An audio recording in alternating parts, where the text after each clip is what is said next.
Hey guys, welcome back to another video from the Football Herd. Hope you're doing wonderfully well. So this is the double game week 25 team selection video in which we'll be discussing at length about the chip strategies, then the best wildcard team for game week 25, then the game week 24 review, and also we'll be talking about the key transfer options as well as the buy, sell, hold options. So make sure you watch the video till the end because it will be a very detailed video, and I hope that it will help you navigate you through the fixture swings and the key game weeks that are about to follow. And if you do like the video, please do drop a like and subscribe to my channel. That would mean a lot to me. So without delaying any further, let's get started. So in game week 24, my team fetched 85 points. It was a pretty decent game week and it was another green arrow for me. And my current overall rank stands at 241k. So in goal, Martinez gave me a couple of points, and overall in my defense, I got a couple of returns from Gabriel and Trippier, whereas Pedro Porro did not give me any points. He only returned a couple of them. Then Gabriel gave me a hefty 12 pointer, and I know a lot of people had benched Gabriel, but I had started him and it was a pretty lucrative return from him. And Trippier with an assist, so he gave me 4 points. Now in the midfield, Jota gave me 7 points. Now Colt Palmer gave me a couple of assists, and so he scored 10 points. Then Phil Foden was unlucky, but he gave one clean sheet point, so the total was 3 points. Then again, Bukayo Saka, after blanking for consecutive 3 to 4 game weeks, he is consistently returning, and in this game week also he returned 15 points. And Richarlison gave me a couple. Now in my attack, my captain Erling Haaland returned with 26 points and Watkins with a couple. So overall, if I take the entire game week into consideration, 5 of my players returned, whereas 6 of them did not. So having said that, it was a pretty decent game week, and we are looking forward to game week 25.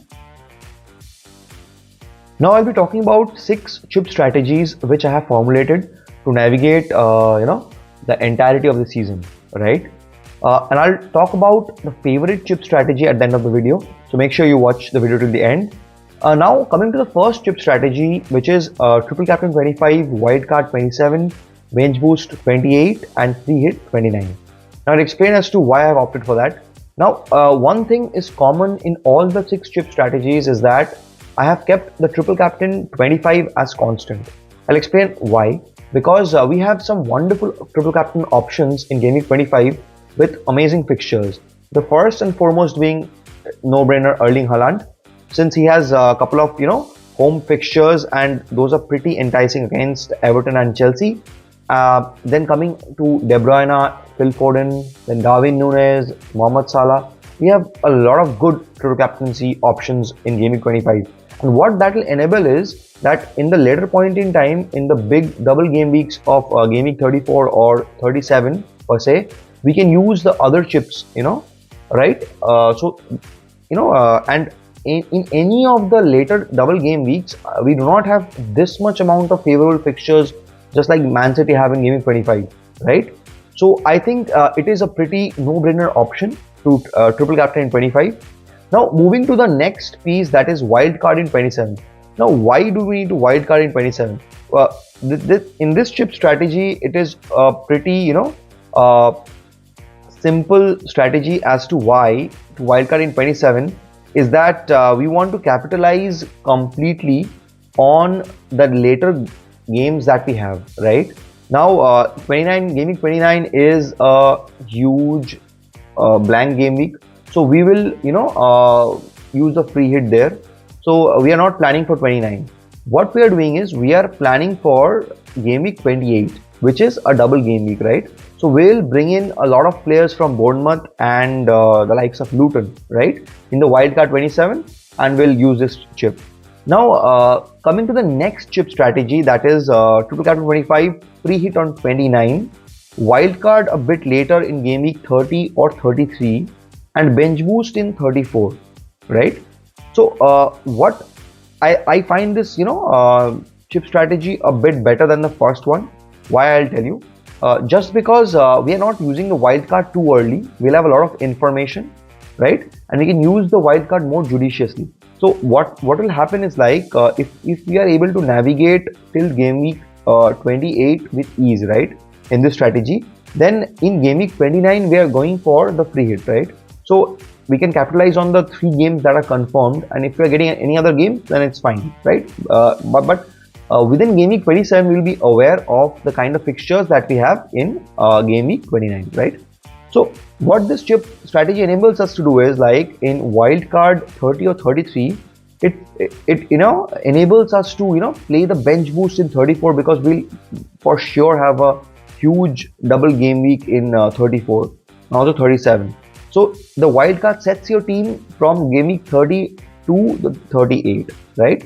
So this is also a very good chip strategy. Now coming to the third chip strategy, that is we are not using the free hit on game week 29. Why? I'll tell you.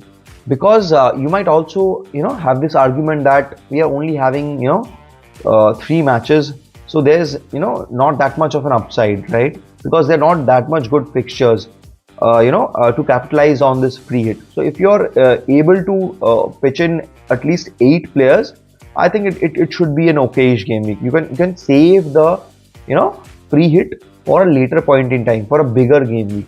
So in this chip strategy, we are wildcarding at game week 30 and 33 and bench boosting at 34 and then free hitting at 37, right? Now bench boosting 34 because it's a double game week. We'll fit in all 15 players. Now free hitting in 37 because that is also a double game week. So we will again have a good number of players who will double. So 11 players, 22 games. It will be amazing, right? Now coming to the fourth chip strategy, that is we are wildcarding in game week 27, bench boosting in 34 and free hit in 37, right? Now this is also a good strategy, but pretty similar to the first one, with a difference that we are bench boosting a lot later and not free hitting in 29, right? Now coming to the next strategy, that is a very key strategy in my opinion, but which is talking about triple captain 25, right? Free hit 29, wild card in 35 and bench boost in 37, right?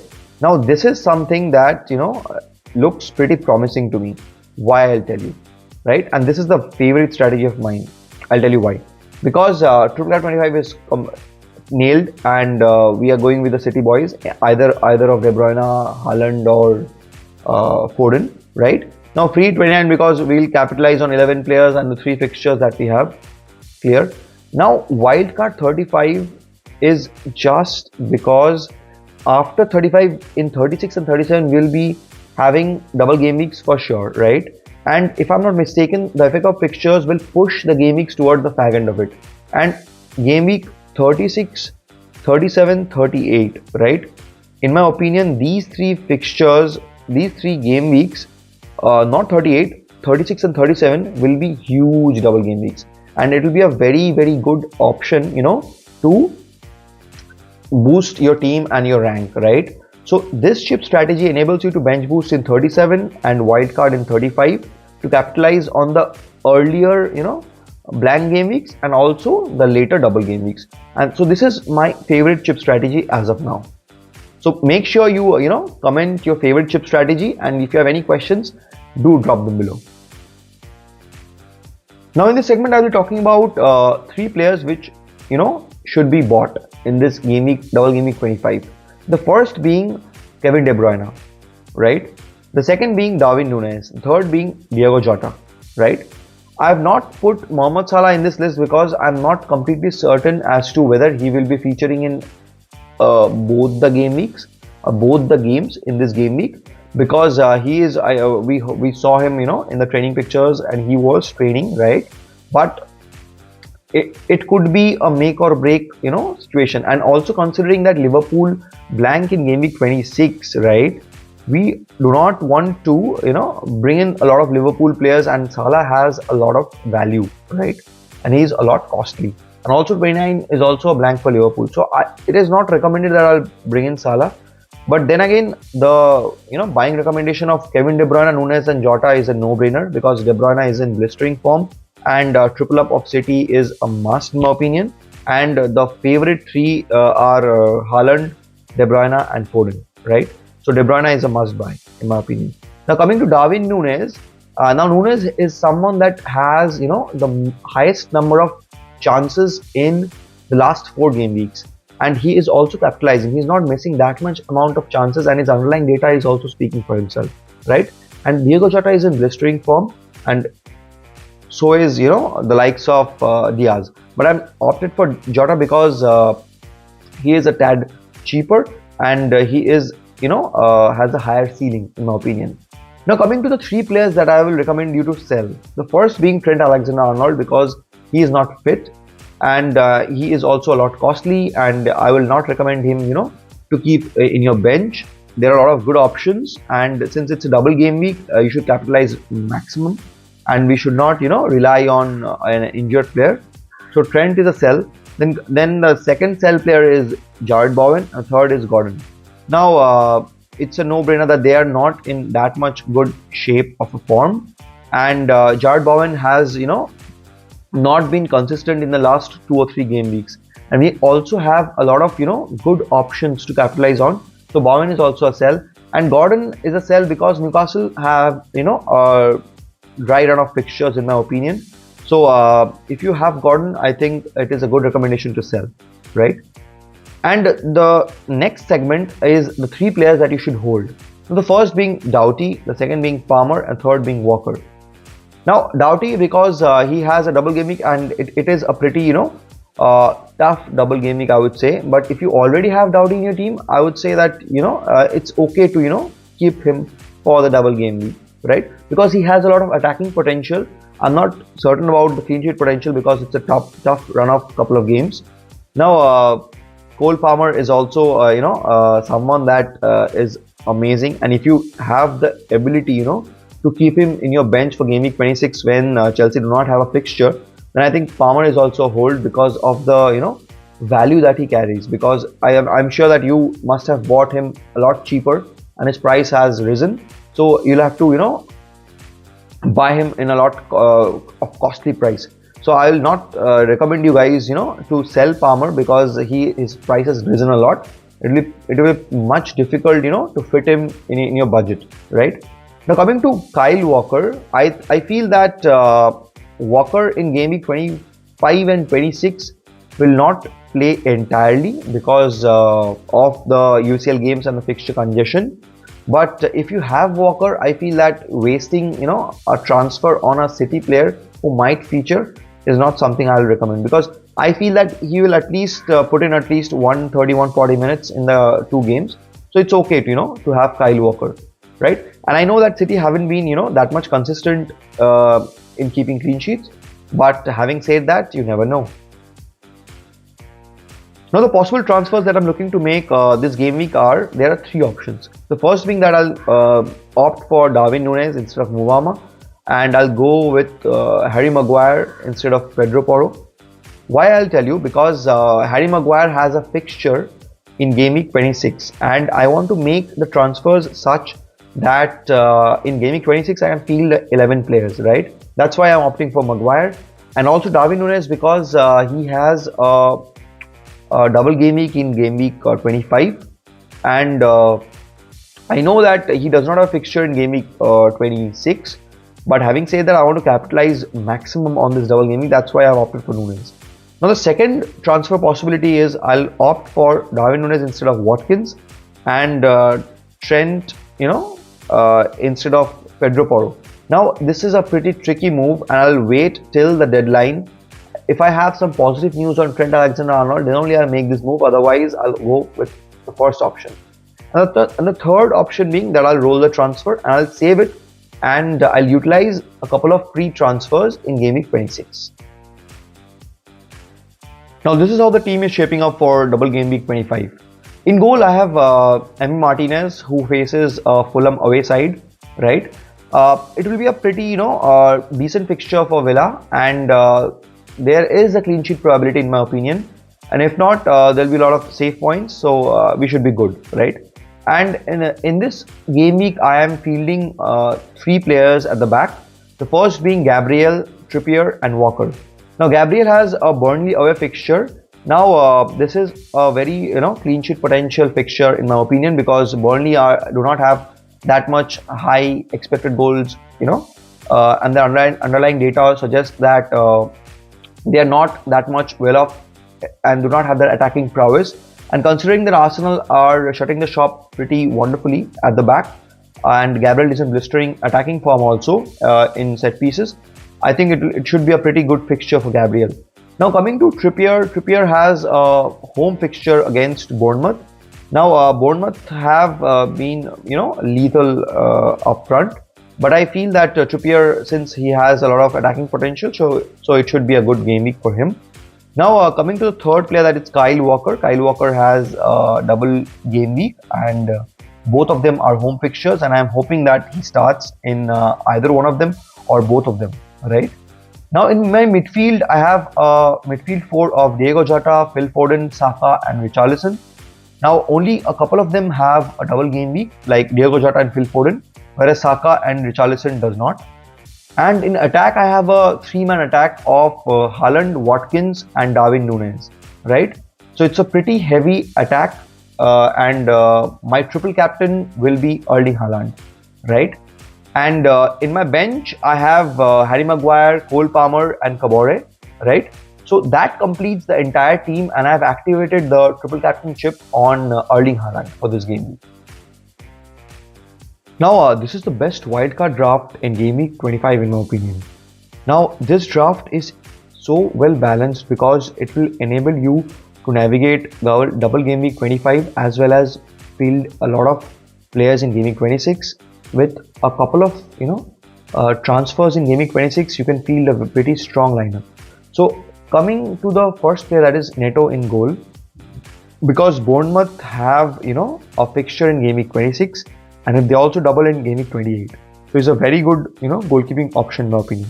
Now this draft has triple City as well as triple Liverpool and a single Luton player in our opinion, because we should not overcommit on Luton, because they do not have that much favorable enough games in my opinion, even though the double, right? So I will typically go with a lineup of 3-4-3 in this setup. Now in defense, I would go with someone like Gabriel, Robertson and Doughty or Dalot, right? And in midfield, it will be Diego Jota, Foden, Saka and De Bruyne, and in attack, it will be Haaland, Solanke and Darwin, right? And I will definitely triple captain Erling Haaland this game week, right? Having said that, what will happen is in Game Week 26, you can play the likes of Dalot, Gabriel, right? Then Branthwaite, right? These three will be your back three. Then in midfield it will be Foden, Saka, De Bruyne, right? So you got 56 and then 7, 8 players, 9 players, right? Including the goalkeeper. So if you make a couple of changes, you will be easily, be able to field a pretty strong Game Week 26 team, and also you will be able to capitalize on Game Week 28 because you'll be having a couple of Bournemouth players. So I think that this is a pretty good, setup, and you can definitely free hit in Game Week 29, right? So this sets you up completely till free hit 29, in my opinion. So do check out this draft and let me know if you have any comments and any questions, right? I'll be pretty happy to help you. So that's it guys, that was all about the double Game Week 25 team selection video, the wild card, the buy, sell, hold recommendation and everything, right? We also discussed at length about the chip strategies. So please do drop me any questions that you have, and do let me know which is your favorite chip strategy. And if you like my content, if you watch till the end, please do consider liking this video and subscribing to my channel. That would mean a lot to me. So signing off.